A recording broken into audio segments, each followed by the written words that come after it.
Yo, Remy here. It's been a week since Stella Sora was released, and in this video, I'm gonna talk all about it. I'm gonna go over the core gameplay, a little bit about the story, and the very widely discussed gacha system. I might end up yapping a bit or two, so let's just get right into it. A lot of people are already talking about the gacha system, so I'm gonna leave that for later in the video and talk about the actual gameplay first, since I believe it's been quite overlooked despite it being one of the more fun gameplay in my opinion. It's pretty much all we saw from the pre-release livestream, a semi-top-down roguelike action RPG.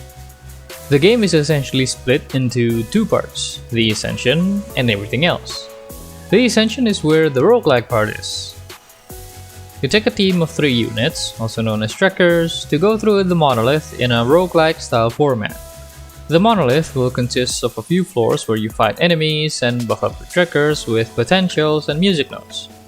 Potentials are basically an extension of a trekker's kit, with each individual trekker having their own unique sets of potentials.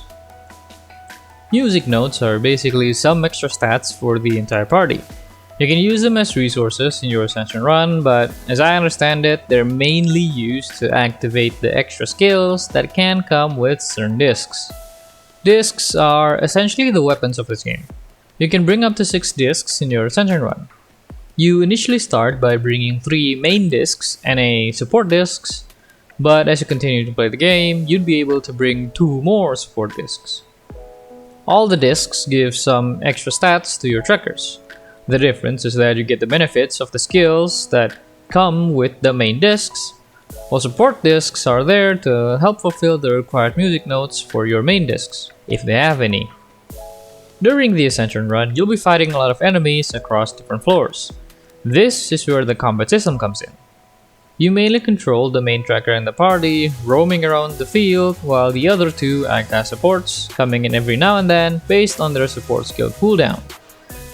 The way you attack is by simply moving so that enemies are in your attack range, which, when they are, your main trekker will automatically use their basic attack constantly. This makes combat somewhat relaxing since you don't really have to be constantly pressing a button to attack.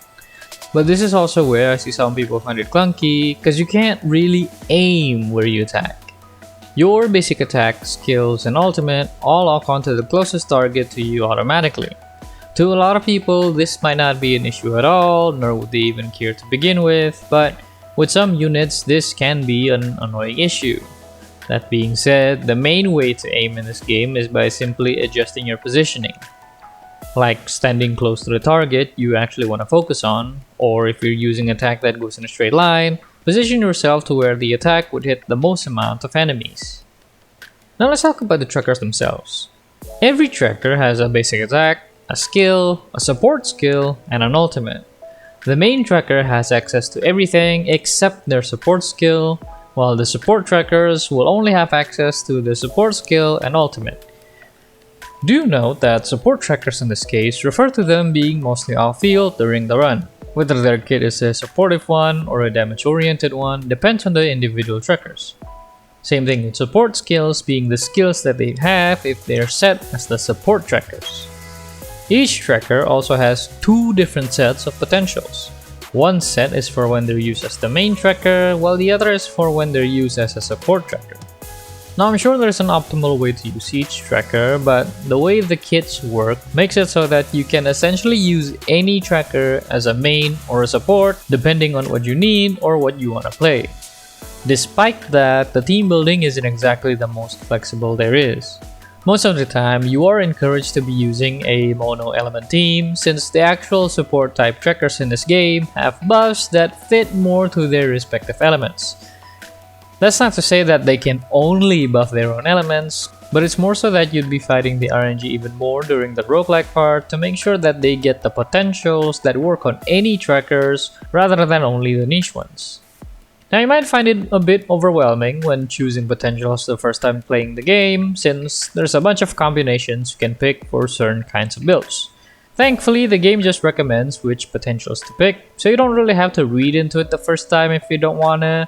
Just pick the ones with a thumbs up and you're pretty much good to go, at least early on or until you do decide to read into each individual potentials.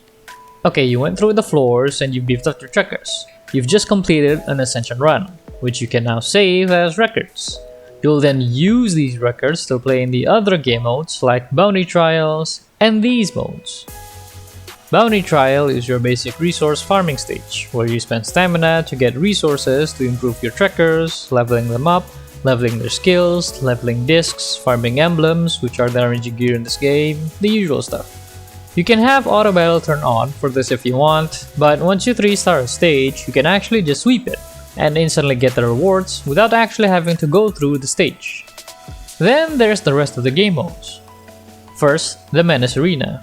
In this mode, you'll go through some stages fighting off mobs, and at the last stage, you'll be fighting a boss, all while fighting the time limit. Now I don't know if this was me having a skill issue or whatever, but as I was going through the harder stages, I hit a point where I actually had to switch records from an AoE focused one to a bossing focused one, where previously I could just run a more generic record and be fine with it. This isn't really an issue for me. I like the idea of needing different records for different situations, since getting records doesn't take any stamina of the sort. I just wanted to give a heads up on how the mode is. The Menace Arena itself has two parts, the generic stage and the elemented gated stage. You can use any team you want for the generic stages, but for the element stages, it requires you to enter with a specific element tracker as the main tracker. Technically, if you have that strong of an off-field tracker, as long as the enemies inside doesn't resist that element, you can probably still brute force it. That said, I haven't tried this myself, so don't quote me on it. Next we have Cataclysmic Survivor. This is essentially another roguelike mode where you fight off a bunch of mobs until the big boss show up, which you then have to beat within a certain amount of time, all while fighting off the constant mob spawning. You still do the fights with the records that you made, but inside, you'll be getting what's called Destiny cards to further buff up your trackers. Unlike potentials, Destiny cards are more generic buffs that aren't tied to any specific trackers. That being said, some of them do only work for specific elements. And just like Menace Arena, some stages do encourage you to use certain elements, albeit the Menace Arena is a bit more strict than this mode. But so far, I haven't felt any issue going off element as long as the stage doesn't resist it. Seems to be the common trend going around, which I don't really mind. And unlike Menace Arena, since you'll be constantly fighting off mobs here, it's a good idea to set your records to be more AoE focused. Then there's Proving Grounds, which is basically the weekly boss of this game. You fight it, you beat it, you get the special materials that you need to level up your tracker skills beyond a certain level. You can only claim the rewards a few times a week, but if all you want to do is just to fight the boss itself, maybe to test things out or whatever, you can do it as many times as you want. Finally, there's Boss Blitz. This seems to be one of the rotating endgame modes. Right now, there's two different bosses needing two different teams. The fight itself isn't to kill the boss as fast as you can, but more so to deal as much damage as you can within a certain amount of time. The more damage that you do, the better your score is, the more Stellanite dust, which is the pool currency of the game, that you get. Now I'm not gonna sugarcoat it, as of making this video, the pool income from this specific mode is looking terrible. There's no point in me telling you the actual numbers if you don't understand the pool economy of this game yet, so just take my word for it when I say that it's ridiculously terrible. And if I were to sugarcoat it, then I'd still say that it's not worth the effort that you need. That is basically the core gameplay of the game. And before I go into the gacha system and all that, I want to quickly talk about the story mode. As the name suggests, this is where you can read the story and the lore. And this is where one of the downsides for the game is, in my opinion. The storytelling is the same usual visual novel style, which I'm not surprised by anymore, especially since Blue Archive also had this style. But my main gripe with the storytelling is that it's not voiced at all. It having very minimal animated cutscenes and having very minimal bits of gameplay is definitely also a major personal issue as well, but I can close my eye on those since there's a skip button anyway. But not being voiced, not even the main story, is a major turnoff. I'm not usually the lore enjoyer guy, but I was willing to try and enjoy the story of this game. But now that I found out that it's not voiced, I'm not gonna lie, I just ended up skipping most of it like usual. It's not that big of a turn off for me to hate the game because, again, I never really cared that much about stories in games anyway, but it is something that I wanted to talk about just so you guys know about it. I can also see this as a mode where if someone wanted to play the game purely just to enjoy reading the story, then this mode is probably perfect for them. Even with the minimal gameplay, you're given a story mode records to fight in those anyway, so you really don't have to go through all the effort of making records if you don't want to. And finally, the gacha system. One quick thing out of the way. May it be Stella Sora, Star Rail, Wuthering Waves, I will not tell you guys to be spending money in any of these games. Yes, this game is definitely one of the more expensive ones out right now. But even if it had 1/10 of the price, I still wouldn't be telling you guys to spend money on it. That's your own financial decision to make yourself. So for those reasons, I won't be going much into things like the paid battle pass, or monthly pass, or whatever. Just know that in the current state of the game, as of making this video, it's more expensive than the previous games. Now to the actual gacha system itself. The game has the usual limited and standard banners. In those, there's a tracker banner and a disc banner.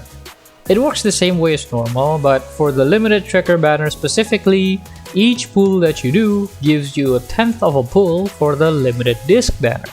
For example, when you do 10 pull in the limited tracker banner, you get the currency to get a single pull in the limited disc banner. If you do 100 pulls in the limited tracker banner, you get a 10 pull in the limited disc banner, and so on.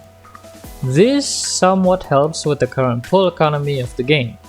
The gacha has a 2% rate of getting a 5-star with each pull, higher than the Hoyo games, but it doesn't increase as you do more pulls. For the tracker banner, you have a 50% chance of getting the rate of tracker when you get a 5-star. Unlike the Hoyo games, if you lose your 50-50, your next one isn't guaranteed to be the rate of tracker. To combat this, the limited tracker banner has two different safeguards. The first one is the spark. Once you've done 120 pulls on that limited tracker banner, regardless of if you've already gotten the rate up tracker or not, you'll be able to claim the rate up tracker. This only works once per banner, and as I understand it, the spark counter doesn't carry over to the next banner. The other safeguard is the usual pity count. Now there's not much info on how pity count works since this is the first banner of the game, but here's how I understand it. Basically, pity count is separate from the spark count. So if you've already done 120 pulls, then claim the tracker from the spark. If for whatever reason you wanted to get that same tracker again, assuming you haven't gotten them yet, aside from the spark claim, you'll get her within the next 40 pulls. And this pity count should transfer to the next banner, meaning that if you've only gotten the rate up tracker from the spark, if you wanted to get the next tracker from a different banner, you should be able to get her only within 40 pulls max. I once again have to emphasize that none of this is fully confirmed yet, since this is still the first banner of the game.